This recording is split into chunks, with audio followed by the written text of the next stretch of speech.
बिस्मिल्लाहिर्रहमानिर्रहीम। स्टूडेंट्स अस्सलाम वालेकुम। My name is Mohammad Usman Shahzad, lecturer of DPS college Okara. तो वेलकम इन फर्स्ट ईयर। तो today's we are going to start first unit of physics of first year measurements. तो इस unit में हम बहुत सारी मेजरिंग टेक्निक्स, मेजरिंग डिवाइसेस भी इसमें हम डिस्कस कर सकते हैं। तो let's start. First of all, introduction of physics. What is physics? Physics is actually the branch of science.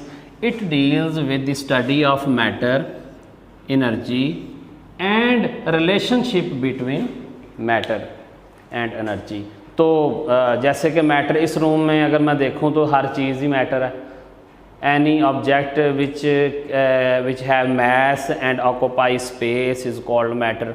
तो सॉलिड में भी ये दोनों प्रॉपर्टीज़ हैं, लिक्विड में भी ये दोनों प्रॉपर्टीज़ हैं, यहाँ एयर मौजूद है, गैसेस, उनमें भी ये दोनों प्रॉपर्टीज़ हैं। तो हर चीज़ ही यहाँ फिज़िक्स मुझे तो नज़र आ रही है। So the branch of science that deals with properties of matter, energy and relationship between matter and energy. यहाँ कुछ ब्रांचेज ऑफ फिज़िक्स हैं जो आप पीछे वाली क्लासेस में भी पढ़ चुके हैं और आगे भी इंशाल्लाह हम पढ़ेंगे। तो जैसे सबसे पहले है mechanics, heat and thermodynamics. Mechanics में मोशन स्टडी होगी, हीट एंड थर्मोडायनेमिक्स में हीट फ्लो ऑफ हीट, इस तरह की चीज़ें। इलेक्ट्रोमैग्नेटिज्म, इलेक्ट्रिसिटी और मैग्नेटिज्म और उनका रिलेशनशिप इसमें स्टडी होगा। फिर ऑप्टिक्स, लाइट से रिलेटेड इंस्ट्रूमेंट्स जैसा कि कंपाउंड माइक्रोस्कोप, प्रिज्म, बाइनोकुलर वगैरह, इस तरह की चीज़ें, साउंड और इस तरह ये सारी ब्रांचेज ऑफ फिज़िक्स हैं।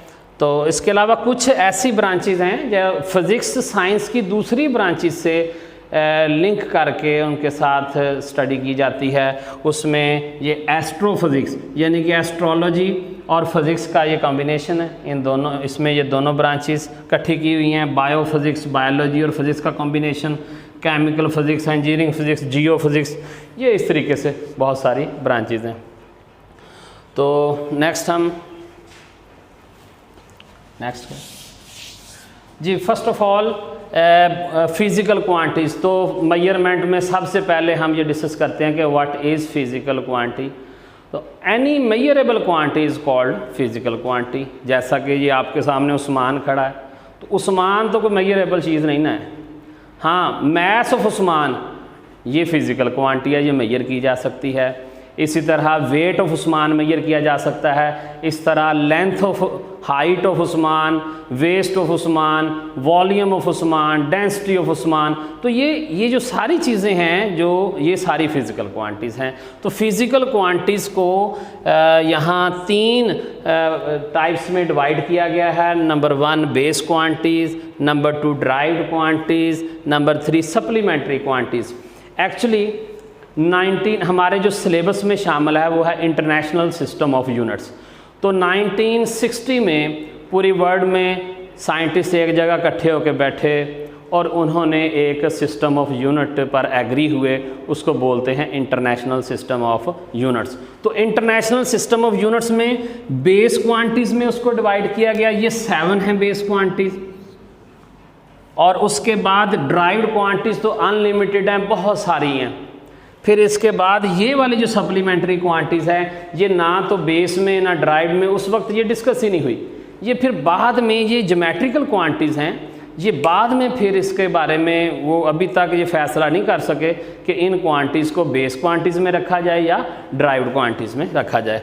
सो बेस क्वांटिटीज़ वो क्वांटिटीज़ जो किसी और क्वांटिटी से ड्राइव ना की जा सकें, उनको हम बेस क्वांटिटीज़ कहते हैं। जैसे base quantities are not defined in terms of other physical quantities. तो उसमें यहाँ मैंने पहले भी बताया कि base quantities international system of units ने 7 रखी। 7 बेस क्वांटिटीज़ हैं जो किसी और से ड्राइव नहीं हो सकती।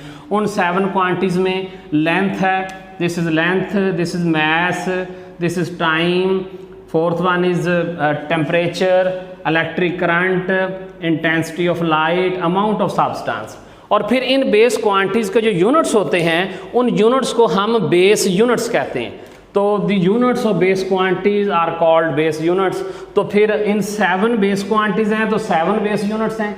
तो लेंथ का बेस यूनिट मीटर है, मास का किलोग्राम है, टाइम का सेकंड है, टेम्परेचर का केल्विन है, करंट का एम्पेयर है, इंटेंसिटी ऑफ लाइट का कैंडेला है, अमाउंट ऑफ सब्सटेंस का मोल है। तो इस तरीके से जैसा कि मैं आपको जिन एक एग्जांपल देता हूँ, जैसा कि रेडियस है, डायमीटर है, सरकमफेरेंस है, इसके अलावा कोई भी डेप्थ है, इन सब की ये सारी जो लेंथ्स हैं इन सब के यूनिट्स मीटर हैं और मीटर रिलेट टू लेंथ। तो ये सारी फिर रेडियस भी बेस क्वांटिटी हुई, फिर डायमीटर भी बेस क्वांटिटी हुई, सरकमफेरेंस भी बेस क्वांटिटी हुई और डेप्थ भी बेस क्वांटिटी हुई। तो वो सारी चीज़ें जिनका यूनिट केल्विन आएगा वो बेस क्वांटिटीज़ होंगी, जिनका यूनिट सेकंड आएगा वो बेस क्वांटिटीज़ होंगी। तो इस तरीके से ये हमारे पास बेस क्वांटिटीज़ थी। तो नेक्स्ट इज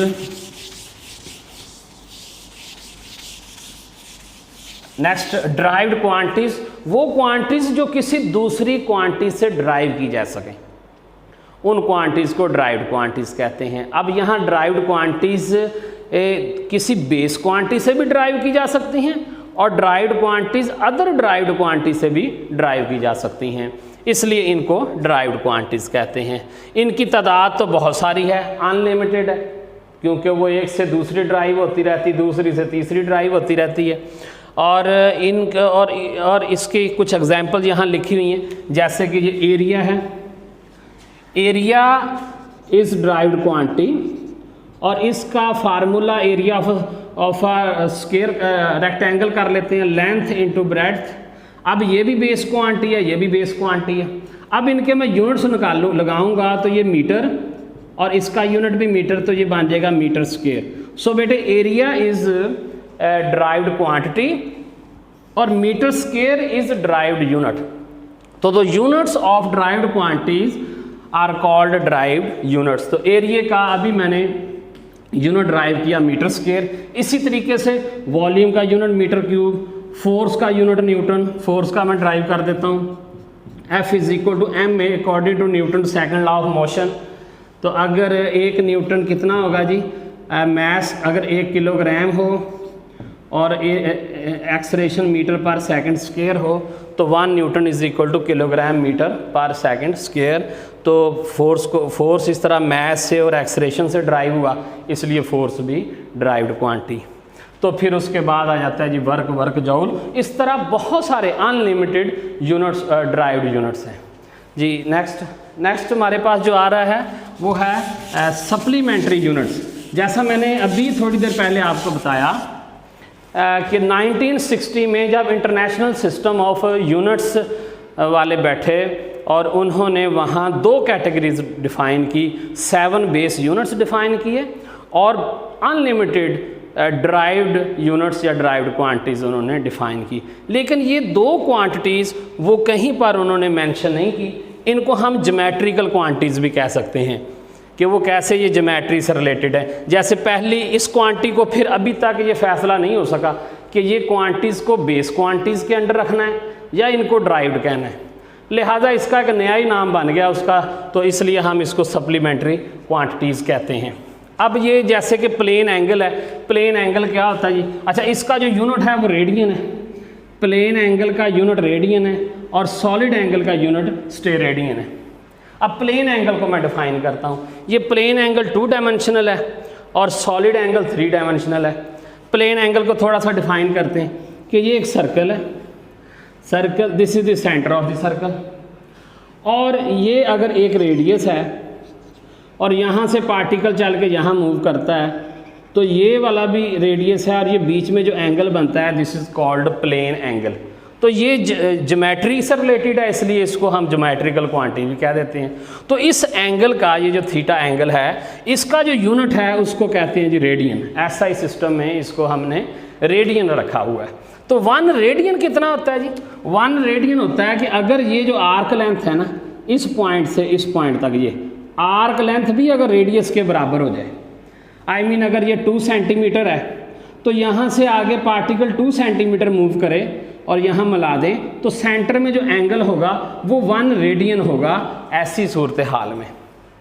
तो अगर मैं इसको और देखूं कि ये जो इतना हिस्सा है ये अगर r है 1 रेडियन की सूरत में, तो इस r के साथ अगर मैं 2 पाई लगा दूं जो सेंटर में एंगल है 2 पाई r, तो ये सारा हिस्सा बन जाएगा, यानी कि सरकमफेरेंस ऑफ दी सर्कल भी इस तरीके से बन जाता है। खैर हमारा टॉपिक तो ये रेडियन है। इसी तरह आगे चलते हैं स्टेरेडियन। स्टेरेडियन के लिए हमें एक स्फीयर लेना पड़ता है, जैसे एक तरबूज हो, तरबूज के अंदर से एक स्लाइस निकालते हैं, जैसे हमारे पास इस तरह कौन शेप स्लाइस निकालते हैं तरबूज के अंदर से। तो ये एक इसमें ये जो सेंटर में यहाँ पर जो एंगल बनेगा अंदर, उस एंगल को हम सॉलिड एंगल बोलते हैं। अगर मैं यहाँ इसकी फिगर ड्रॉ करनी चाहूँ कि ये हमारे पास ये कोन बन गई और यहाँ जो सेंटर में एंगल है ये हमारा सॉलिड एंगल कहलाएगा। और इसका जो एसआई यूनिट है वो स्टेरेडियन है, STR से उसको रिप्रेजेंट करते हैं स्टेरेडियन। और 1 स्टेरेडियन कितना होता है? अगर ये जो सरफेस एरिया ये वाला r² हो जाए और फिर सेंटर में जो एंगल होगा वो 1 स्टेरेडियन कहलाएगा। ये रेडियस है, गौर से देखें ये भी रेडियस है, और ये कौन की ये जो टॉप है अगर ये वाला एरिया r² बन जाए तो इस वक्त फिर सेंटर में जो एंगल होगा दैट वुड बी 1 स्टेरेडियन। और इसी तरह जैसे मैं यहाँ एक बात समझा रहा था आपको कि इससे अगर मैं यहाँ एक स्फीयर बना लूँ, ये हमारा एक स्फीयर बन गया और इस स्फीयर में ये r² के साथ मैं इसका सेंट्रल एंगल, स्फीयर का सेंट्रल एंगल होता है 4 पाई, तो ये 4 पाई r² हमारे पास surface area of the sphere बन जाता है। खैर ये हमारे पास आज था। आई होप आपको समझ आ गया होगा। अस्सलाम वालेकुम वरहमतुल्लाहि वबरकातुहू।